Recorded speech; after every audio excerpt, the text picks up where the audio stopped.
리플의 선물 미결제 약정이 약 11억에 육박했다고 기사가 나왔는데, 선물 미결제 약정이라고 하는 건 여러분 쉽게 말해서 선물 거래에서 롱 포지션이든 숏 포지션이든 한 번 잡은 포지션을 바꾸지 않고 계속 밀고 가는 이런 투자자들의 의미라고 생각하시면 되는데, 리플의 경우에는 앞으로도 계속 우상향할 것이라는 그런 롱 포지션을 잡고 있는 선물 미결제 약정이 매우 많은 걸로 보여져요.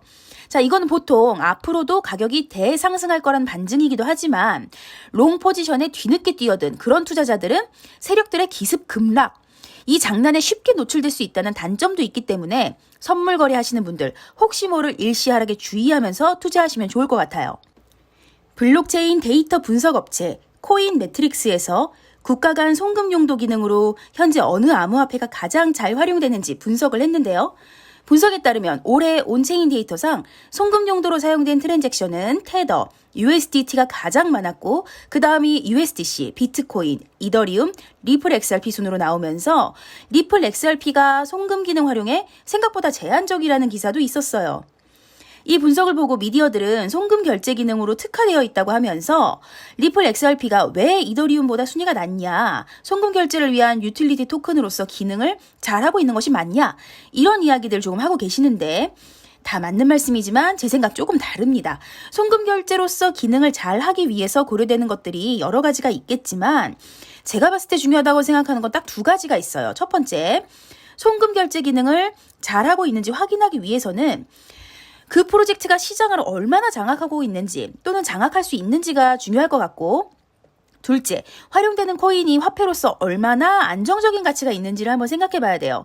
왜냐하면 송금 결제 기능을 한다는 건 결국에는 통화, 이 화폐로서의 기능을 해야 되는 건데, 통화 화폐로서 기능을 잘 하려면 바로 그 가치가 안정적으로 유지돼야 하는 것이 너무 중요할 것 같아요.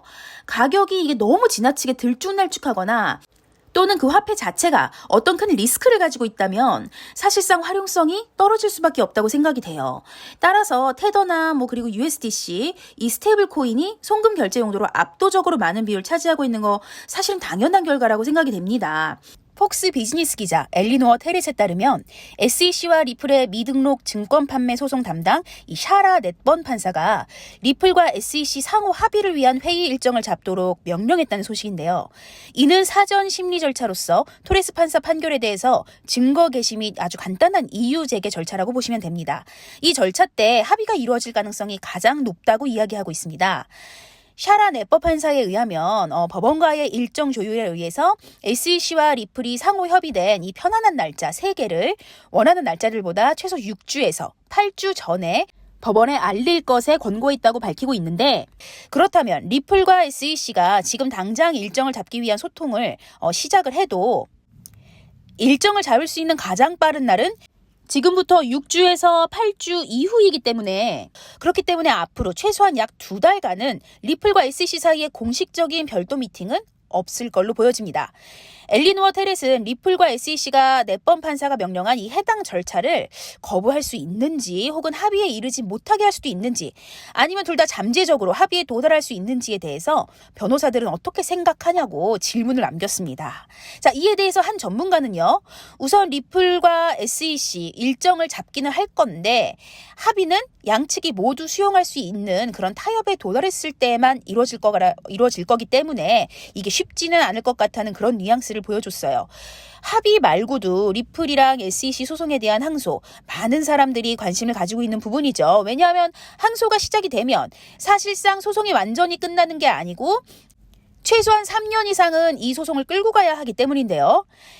제레미 호건 변호사는 리플과 SEC 약식 판결에 대한 이 항소에 대한 입장을 다음과 같이 밝혔어요. 우선 이 변호사는 항소의 경우 사건이 완전히 끝난 이후에 이루어지는데 이번 사건은 그렇지가 않다라고 얘기를 하면서요. 아시다시피 지금 리플의 직접적인 XRP의 기관 판매에 대해서 브래드 갈링하우스와 크리스 라센의 개입 여부에 대한 판결, 재판으로 갈 거를 토레스 판사가 명령을 했기 때문에 이 리플 사건은 아직 완전히 끝난 건 아닌 거죠. 항소의 경우 해당 사건이 완전히 끝나고 최종 판결이 입력된 이후에 60일 이내 항소를 제기할 수 있다고 하는데요. 물론 그 사이에 이제 중간 항소라고 해서요, 항소를 진행할 수는 있는데 리플 소송은 중간 항소가 성립된 가능성이 이제 거의 없다라고 이야기를 하고 있는 상황입니다. 결국에는 최종 판결, 즉 재판까지 지금 모두 이루어진 이후에 정식적인 항소 절차가 가능할 것으로 보인다라고 이 제레미 호건 변호사가 이야기하고 있고요. 여기까지가 항소 일정에 대한 제레미 호건 변호사의 설명이었습니다. 추가적으로 제레미 호건 변호사는요, 본인이 추측을 한번 해본다면 리플과 SEC 모두 항소를 진행하지는 않을 거라고 생각을 한대요.